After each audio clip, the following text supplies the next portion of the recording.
flash afterwards. Yeah, that would be great. So a couple of the high points that I wanted to talk through around the abdominal assessment. Shanann's going to come and be my patient in a moment. But as you turn to this reference sheet, I can ask through the questions. OPQRST is going to be exact same as what we've been doing for all other patients. The only thing that I really want you to be thoughtful to dig into is around quality, is type of pain. There's some kind of classifications based on origin of pain, divided into the right column. I kind of give you a little bit of reference there between parietal and visceral. Parietal or somatic, sometimes you'll hear both of those, and visceral. So let me start off with visceral. So I had the lovely experience of losing my... Are you almost done, Shanann? Yep. Sure. 2 minutes. 2 minutes, okay. So I had the lovely experience of losing my appendix midway through my PCP program. It was a great experience. So I got a great experience of experiencing firsthand visceral and then parietal or somatic pain. So visceral pain, we often see, this is the dull, crampy, colicky pain. So dull, non-specific areas. So you picture my appendix having a bad day, gets obstructed, starts to get inflamed. I like to think that those nerves are not very specific. They tell you that it hurts, but it's not substantial, other than it's very diffuse. So it's not pinpoint, very diffuse, dull, achy, and as hollow organs sometimes will try to, through peristalsis or other means, try to clear whatever's obstructing them. You'll also get this colicky, this cramping pain where the organ kind of spasms and tries to clear and then doesn't. So you can get this pain that kind of waxes and wanes. It's really goes from probably maybe to a 2 to a 6 or an 8, and then goes back down. So this kind of colicky pain. Sometimes we'll refer to colicky as being kids that don't, that they have colic or whatnot. It's just that they're having assumed abdominal pain for no reason, we don't understand why, that waxes and wanes. So the same thing in your patient. But that dull, non-specific in my appendix, that's how my appendix started out. I kind of felt not well, nausea, vomiting, and my abdomen was somewhat tender. I could push around on it, dig around. As a PCP, I was kind of like, what's going on here? But it kind of came in waves, but was very diffuse. As I left it, and it got longer and got more irritated, as that capsule starts to expand, it starts to irritate the linings of the abdomen, okay? So your peritoneum. So as that gets irritated, then you get a new experience, okay? So the classic, mine wasn't a bit periumbilical, then moved down. It was just kind of generalized, and then I got sharp, stabby pain in the right lower quadrant. And that was when my peritoneum was starting to get irritated. My appendix did not rupture, but it was right at that point that it was very close to rupturing. And then I went to the hospital fully convinced I had appendicitis, but up until the decision to drive myself to the hospital, I was completely going to be fine, and then I wasn't. So as you get to peritoneal pain, that is, or somatic pain, sometimes referred to. That really sharp, stabby pain is very important. That is a surgical patient.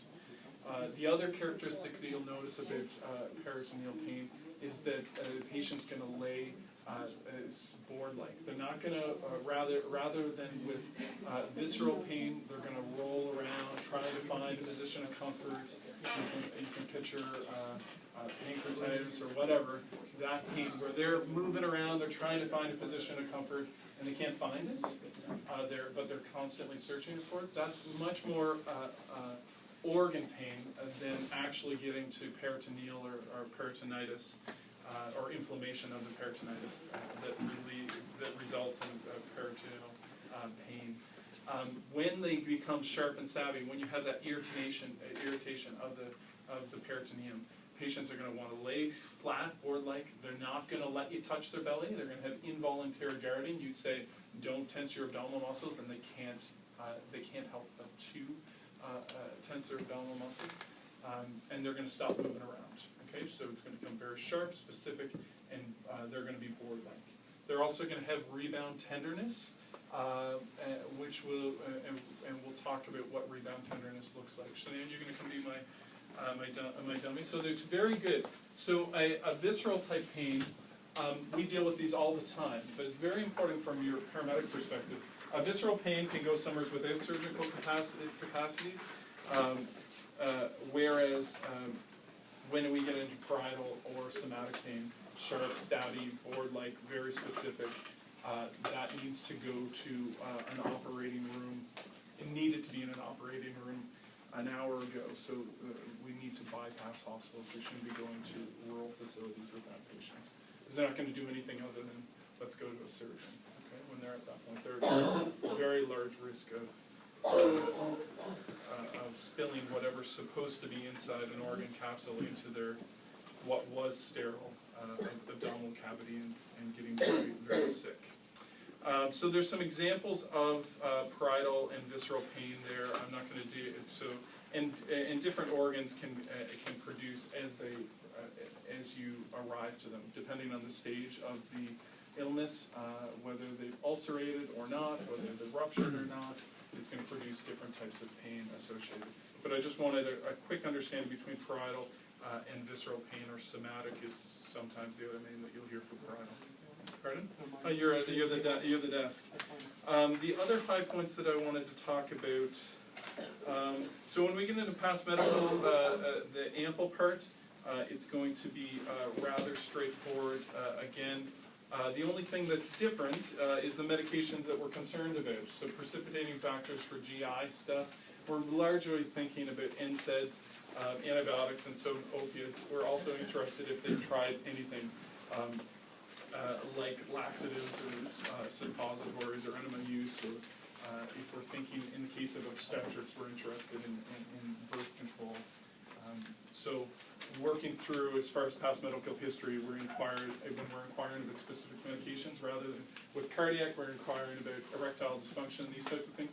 Now we're looking at things like ASA that put you at risk for ulcers, or we're looking at other medications that are hard on the gut. A great indication is the ones that say hard on the gut on the pill bottle. It's really, they tell them to eat them with food. It's a great indication that medication's hard, and some of them are coded as well. The past, as far as the symptoms, so diagnosed conditions, the same. For GI, as far as symptoms, we'll be looking at changes in digestion. So this is changes in appetite, presence of early satiety, so being not having any sensation of wanting to eat, or being filled very quickly, any difficulty swallowing, heartburn, any kind of regurgitation, nausea and vomiting. Bowel, we're looking at asking around frequency, a change in stool color, appearance, consistency, and increased gas. Also presence of blood, whether that be melena in the form of black tarry stools, or hematuria, or bright red blood in stools.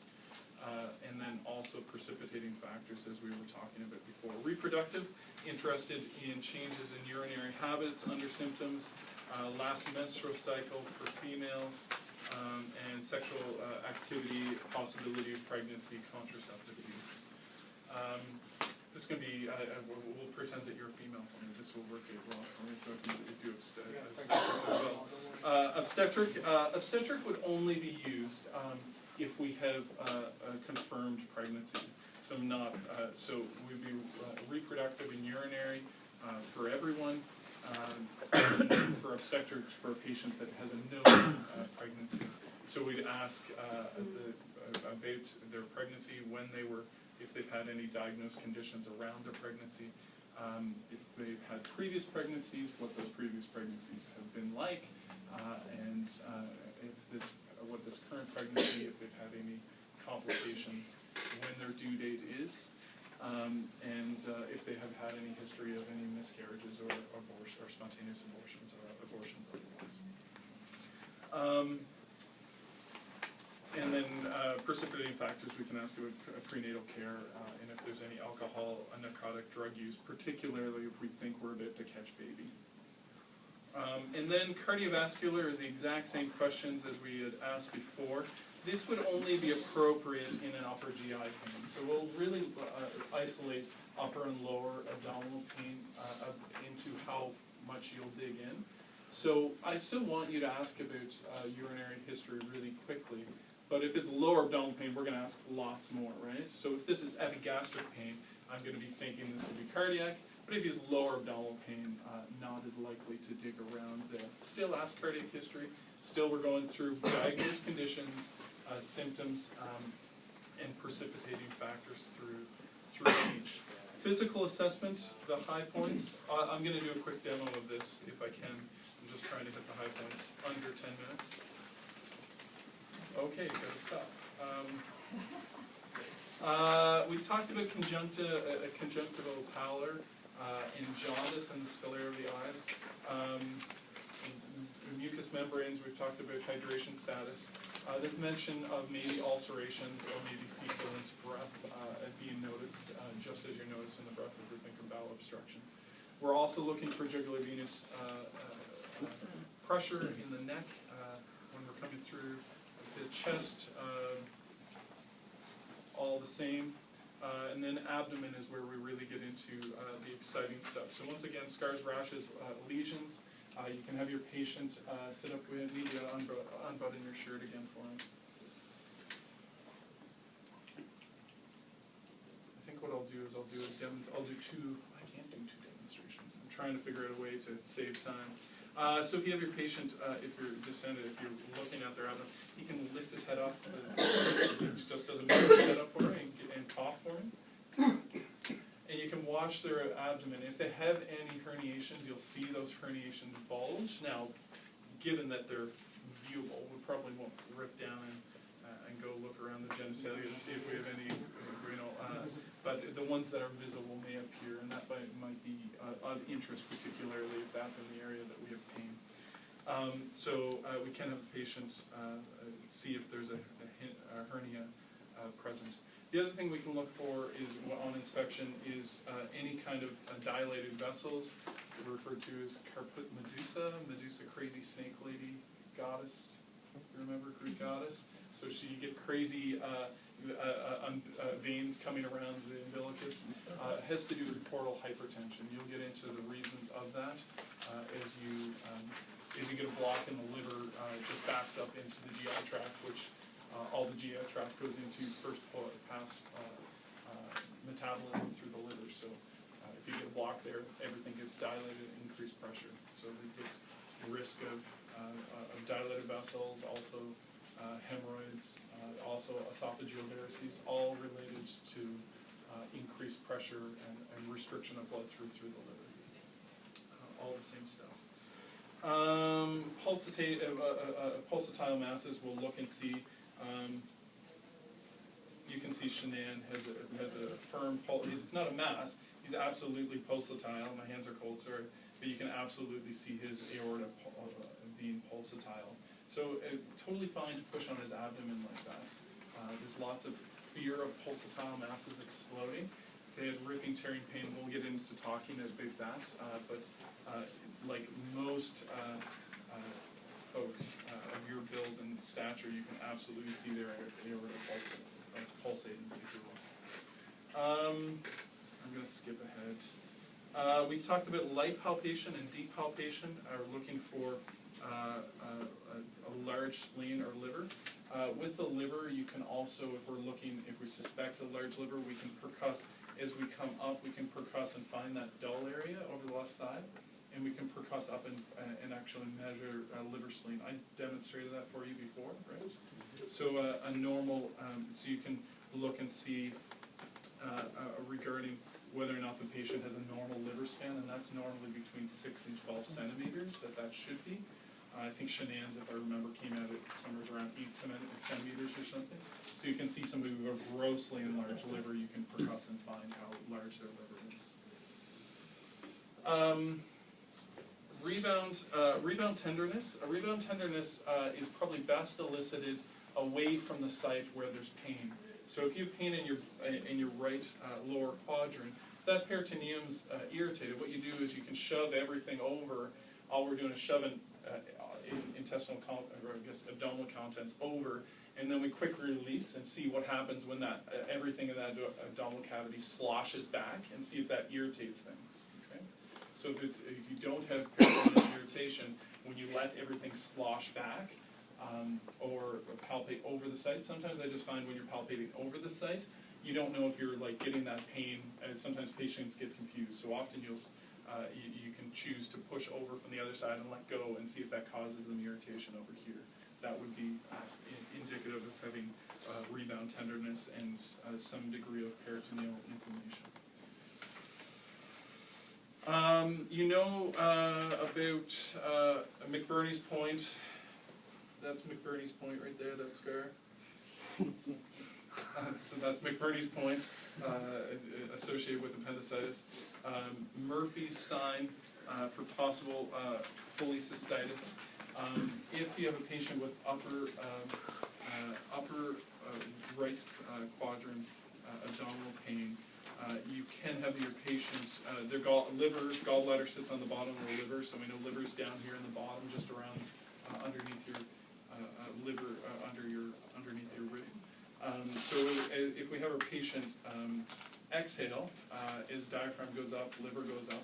Okay, we hook our fingers underneath their ribs, and then let them inhale. And as they push down, and they start shoving their liver with gallbladder into your fingers, or maybe not directly to your fingers, but something's in between. You're applying pressure on that. They're going to go and not want to go any further. And that's a positive Murphy sign for cholecystitis. So if you have a 4-year-old, larger BMI, with a just eaten a fatty meal, typically female, but not only female, but more common in females, then you can do that. But they look cardiac, right? They've got this epigastric pain, pale diaphoretic, nausea, vomiting, and they're 4 years old. And you're kind of like, what's going on with you? And you kind of track that history out, and then you can push and find out and see if they have a positive Murphy sign. So if you exhale for me. Did you exhale? I want it more obvious. Okay, there we go. And I relax. Okay. Okay, and then shove my fingers, hook my fingers up, and he pulls down. He'll do that. It feels uncomfortable for him because I can feel his liver brushing up against my fingers. So he doesn't like me poking at his liver. If I can, or maybe I'm imagining his livers. I convince myself of, I don't know. Breathe in, deep breath. Yeah, absolutely. Those are wheezes. It goes from this, like, you feel this solid mass bump into your fingers, and you're like, oh yeah, that's something. And his liver's coming down with big, exaggerated inhalation. His diaphragm pushes down and impedes down a bit. So you can find that for percussion. We've talked about percussion. The only thing I would like to talk about is ascites. Ascites is free fluid in the abdominal cavity. Generally results, once again, there's a couple of reasons for it. Resulted with portal hypertension, liver failure. Also can have oncotic changes. So if you lose a bunch of blood cells in your bloodstream, you'll see this in cancer lots of times. They have decreased amounts of stuff in their blood, so they lose that oncotic pressure, so the fluid will no longer get sucked back into the vascular space, so it'll tend to pool into peripheries and also the abdominal, any space that it can. And then there's a few other conditions that can lead to that. But most often that we'll see ascites is with big liver failure is common, and also you'll see that in fairly like stage 4, very close to death cancer in the last few weeks to months. Advanced. Pardon? Malnutrition. Not causing ascites. That's why the little. What causes? But why? What's it? The liver is enlarged, but it's also their liver produces albumin that comes from protein. So lack of protein. But they stop producing albumin, so it's decreased oncotic pressure. I didn't know that. Wow. Your donations aren't helping me with that part. To look for ascites in those patients, I suggest that there's a couple of ways. I like the shifting dullness compared to the other methods where you can percuss. Did I talk about shifting dullness? Where you percuss down, you see somebody with a grossly dilated, distended abdomen, you're like, I don't know if they have ascites or not. It's new-ish for them in the last few months. You can percuss down and find wherever you run into dullness, okay? Because they're going to have a water line, right? Think of a ship, right? The water's sitting at the back. Intestines have some gas in them, so they're kind of bobbing like buoys in the fluid. So you come down and you find the water line, right? And then you have them roll over onto their side and wait for 30 seconds and percuss again in the same spot. And now if it sounds hollow, that's shifting dullness. So that's fluid moving from water line was here, right? We lay them on the side, the water, like if we turn over onto your side. So I percuss over, let me percuss over on Shanann. I'm trying to race and I probably shouldn't. Percuss over. I go a long way till I get dullness. So I'm right over to like almost to his flank, right? Before I lose dullness. But he comes over, rolls over onto his side. And I percuss again, but I should wait 15, 30 seconds. But I percuss again, it sounds the same. That's a normal finding. That's hollow. That means the water, instead of being at this level, is now his fluid is here, right, from here down, right? It's just shifted down to the bottom. It's just free fluid, so it'll go over the side. So that's shifting dullness, so you can look for that. Yes, you can run the Homer Simpson. Yeah. I haven't found that as I found that a little bit more difficult to interpret. It has been. It also feels really odd. Okay, I'm just going to slap your belly, right? What just happened?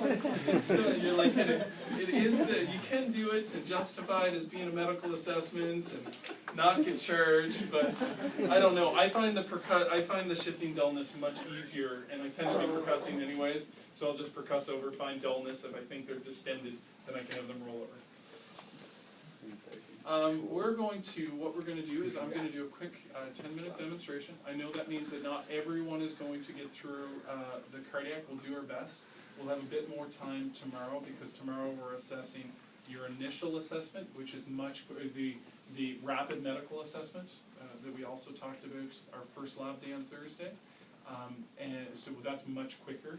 And we'll be getting you to do this abdominal assessment as well. So I want to demonstrate this so we can keep on that. It means that not everyone will get through card assessment today. We'll roll some of you over tomorrow. Does that sound reasonable and okay? Do you want to hit stop? And I'm just going to try to do this